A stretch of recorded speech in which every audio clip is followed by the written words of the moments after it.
Sani dengan NPM 2206031366.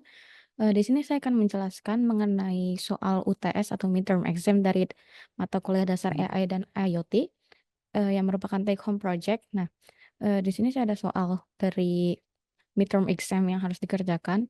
Di sini identify unique datasets that illustrates regression and classification problems, ideally within engineering context. Jadi di sini data yang saya gunakan adalah untuk menghitung regresi dan mengklasifikasikan nilai concrete compressive strength, yaitu yang masih jelas termasuk dalam konteks engineering. Nah, kenapa saya memilih data ini? Karena concrete itu kan digunakan dalam hampir seluruh bangunan gedung ya.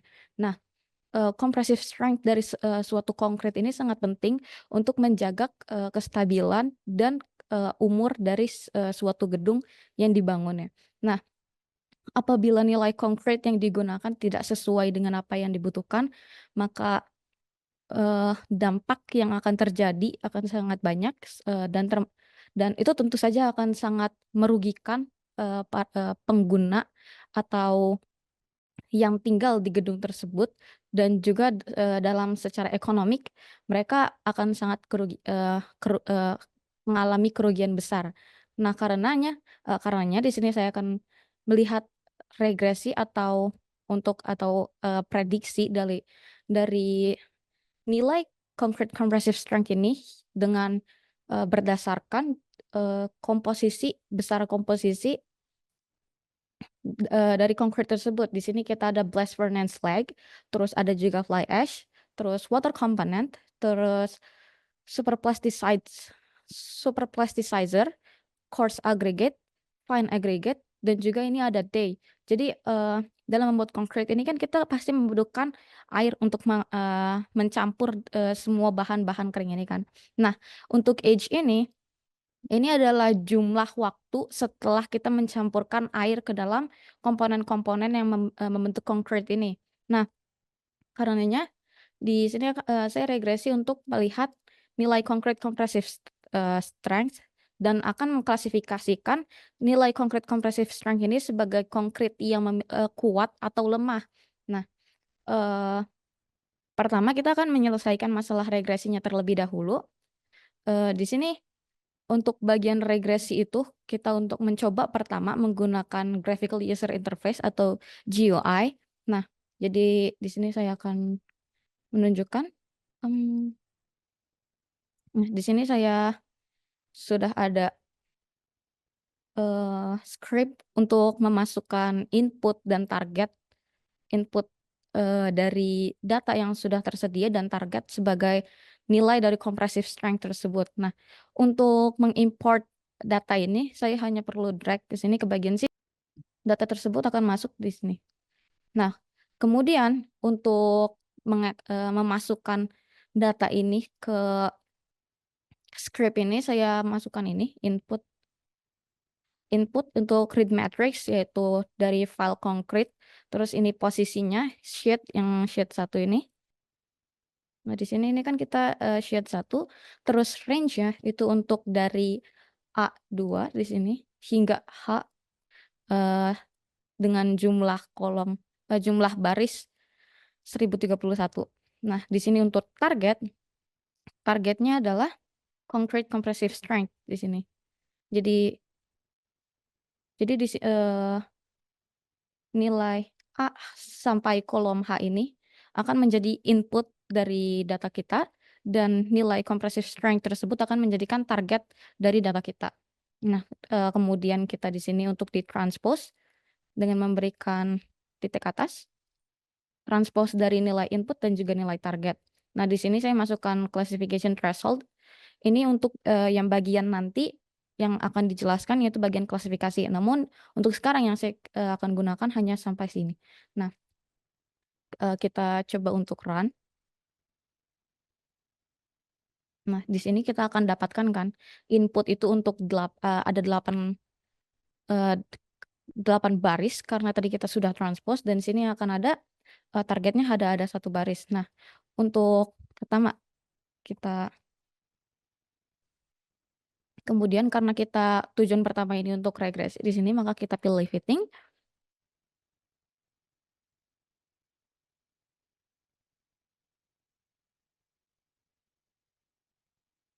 Nah, di sini kita sudah dapat ini untuk yang komponen network-nya dasar, kita import dulu data yang sudah tadi kita pilih. Jadi di sini prediktornya itu kita sebagai input dan response itu sebagai target observations in column, karena tadi datanya sudah kita transpose sehingga data tersebut berada dalam kolom. Terus kita oke.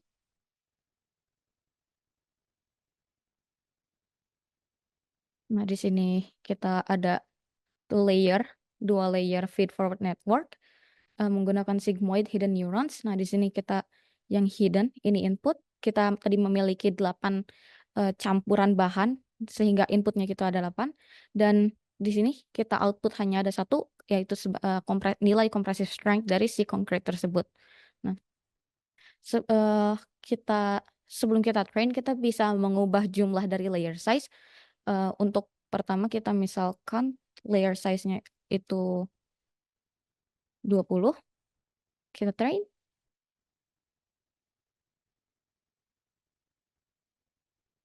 Nah, kita dapat nilai-nilai itu seperti nilai observasi, kemudian MSE dan R-nya. Eh, di sini kita export model tersebut sebagai results. Nah, nilai results dari network tadi sudah masuk ke workspace, yaitu ini results. Nah, kemudian untuk mengetahui nilai RMSE atau nilai root mean square error, seperti yang diminta dalam sini, root mean square error untuk regresi, maka kita masuk ke script yang kedua, ya ini untuk menghitung prediksi dan RMSE. Nah, jadi di predicted ini untuk net sama dengan results network, line ini kita gunakan untuk mengekstrak hasil results dari network yang tadi kita sudah train menggunakan AND method itu. Kemudian net ini kita akan masukkan ke nilai predicted atau yang biasa orang-orang ketikkan ypred. Nah, predicted ini untuk mendapatkan nilai output berdasarkan dengan input yang sudah digunakan, dan mensubstitusikan nilai input ke network ke rumus net ini. Nah, kemudian untuk line ini kita gunakan untuk membuat grafik dari hasil regresi, dan kemudian di sini itu untuk root mean square error, yaitu y hat sebagai target dan y itu kita sebagai prediksi. Kita masukkan rumus dan akan mendapatkan nilai RMSI. Kita run dengan results, yaitu dengan ini kan.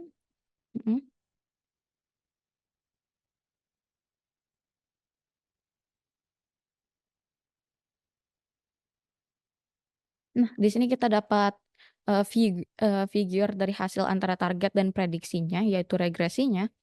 Jadi line tersebut akan menghasilkan tabel ini, dan kemudian untuk nilai RMSI kita dapatkan 4,0727.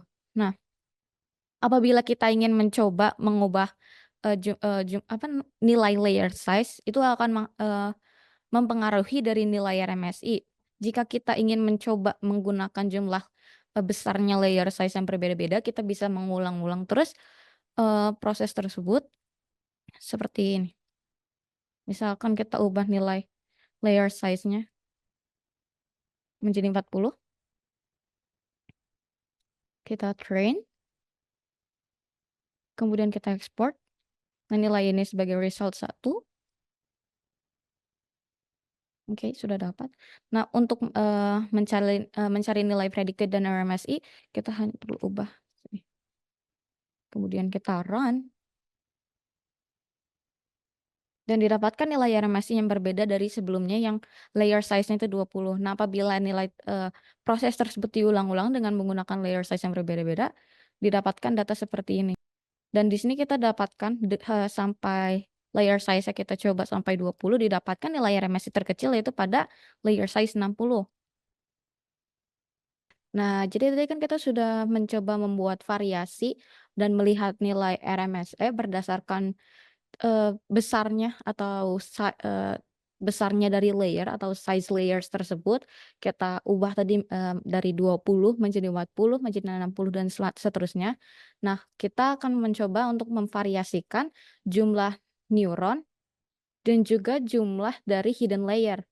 Jadi, di sini kita pada line ini yang digunakan sebelumnya untuk memasukkan input dan menentukan target dari neural network yang akan kita gunakan.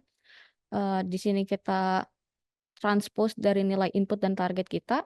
Kemudian di sini kita lakukan unconfiguration, di mana kita untuk line ini, itu kita untuk menentukan algoritma yang ingin digunakan untuk nge-train si neural network ini. Yang kita gunakan adalah trainLAM atau Leavenberg-Marquardt algorithm.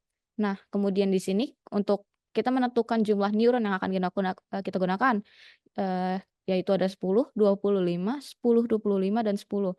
Di sini kita bisa variasikan sesuai yang kita inginkan. Dan dari jumlah neuron ini kita bisa lihat berapa jumlah hidden layer yang ingin kita gunakan. Jadi di sini kita ingin pada hidden layer pertama kita ingin ada 10 neuron, kemudian hidden layer kedua kita ingin 25 neuron. Pada hidden layer ketiga kita ingin menggunakan 10 neuron, dan pada hidden layer keempat kita gunakan 25 neuron, dan pada hidden layer kelima kita gunakan 10 neuron. Nah, kemudian untuk line di sini, ini untuk memastikan kalau training yang kita gunakan untuk mendapatkan neural network itu sesuai dengan jumlah neuron dan juga jenis transfer function yang kita ingin gunakan. Nah, jadi pada layer pertama kita ingin gunakan logsig atau log sigmoid. Pada layer kedua kita ingin gunakan juga logsig. Nah, namun untuk transfer function ini kita bisa ubah mungkin seperti misalkan kita ingin pada net layer kedua ini kita gunakan tansig atau hyperbolic tangent sigmoid, oke. Nah, nanti untuk di line ini itu untuk menghasilkan nilai akhir atau output sesuai dengan nilai input yang kita gunakan dan sesuai dengan transfer function, jumlah neuron, dan jumlah hidden layer yang sudah kita tentukan. Kemudian pada line predicted ini kita ingin memprediksi nilai selanjutnya yang akan didapatkan dari hasil regresi. Karenanya dari nilai net ini kita masukkan nilai input sehingga didapatkan hasil prediksi atau nilai output yang diinginkan sesuai dengan jumlah nilai input yang kita masukkan. Nah, kemudian pada results ini akan berupa matriks di mana untuk bagian baris itu kita untuk sebagai sampel, dan kemudian untuk bagian kolomnya itu untuk menunjukkan hasil prediksi dan juga true values dari nilai yang data yang kita masukkan. Nah, jadi pada yang bagian predicted ini akan berupa nilai yang diprediksi hasil dari regresi berdasarkan dari yang sudah kita training itu. Kemudian untuk target di sini, ini akan berupa true value atau nilai yang sebenarnya yaitu nilai target yang kita dapatkan dari data sebenarnya. Kemudian di sini kita hanya perlu memasukkan rumus RMSI untuk mengetahui nilainya. Jadi apabila kita run,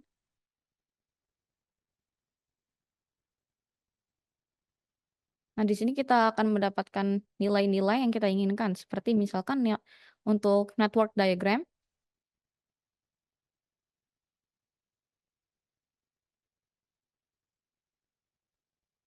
nah di sini kita bisa lihat untuk network diagramnya kita ada 1, 2, 3, 4, 5 hidden layer seperti yang tadi kita pilih, yaitu dan di sini hidden layer pertama kita punya 10 neuron. Hidden layer kedua kita punya 25 neuron. Hidden layer ketiga kita punya 10 neuron. Hidden keempat kita punya 25 neuron. Dan hidden layer kelima kita memiliki 10 neuron. Dan di sini kita ada output.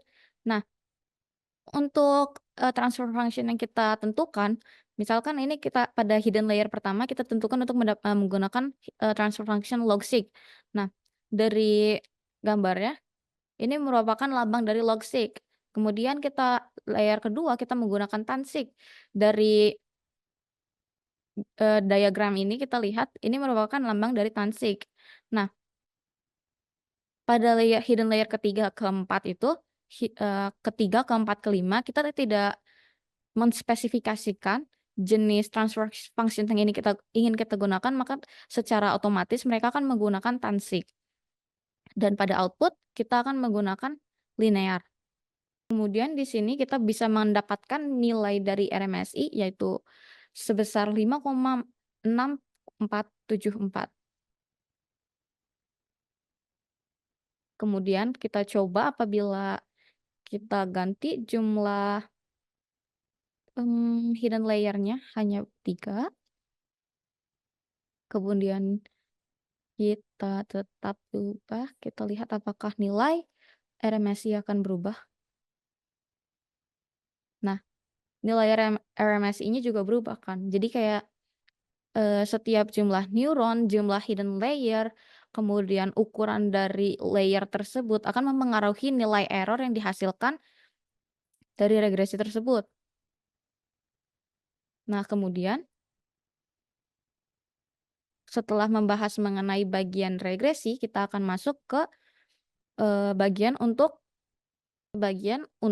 yang klasifikasi, permasalahan klasifikasi. Nah, jadi untuk permasalahan klasifikasi kita bisa gunakan script yang pertama, yaitu memasukkan input dan target. Kemudian untuk bagian klasifikasi threshold ini, jadi untuk data yang saya gunakan, yaitu nilai dari compressive strength si concrete, threshold atau batas untuk nilai rata-rata konkrit yang baik digunakan untuk membangun sebuah gedung, itu sebesar 40 MPa.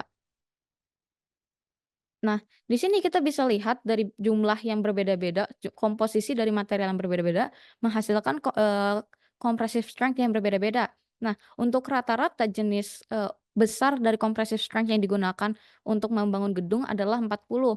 Jadi kita sebagai respon untuk target apabila melebihi dari nilai threshold yaitu melebihi nilai 40 akan diklasifikasikan menjadi konkret yang memiliki kekuatan yang baik. Dan apabila nilai nilai target ini di bawah dari nilai 40, maka kita akan klasifikasikan menjadi konkret yang lemah atau kurang untuk dijadikan sebagai bahan bangunan. Nah, kita run agar ke clear, kemudian kita gunakan and start. Maaf, jadi kita and start. Karena kita ini akan melakukan klasifikasi, kita akan menggunakan pattern recognition.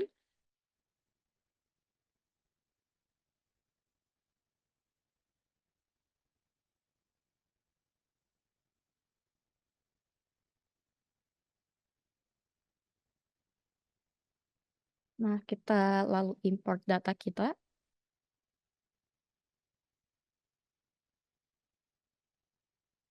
Nah, ini kita sudah bisa ya, untuk prediksi kita menggunakan input, kemudian responsnya kita menggunakan nilai respons yang sudah tadi kita tambahkan.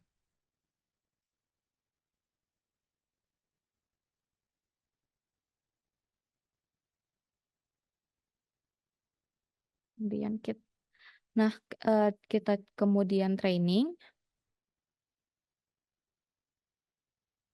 Nah, kita bisa lihat dari nilai error dari setiap langkah, yaitu training data, kita memiliki nilai error sebesar 0,1. Kemudian untuk yang validation data kita memiliki error 0,1355.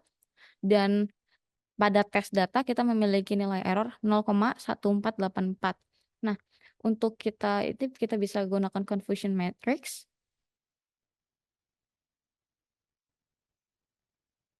Nah, di sini kita sudah mendapatkan confusion matrix. Nah, terdapat bagian output class dan validation confusion matrix.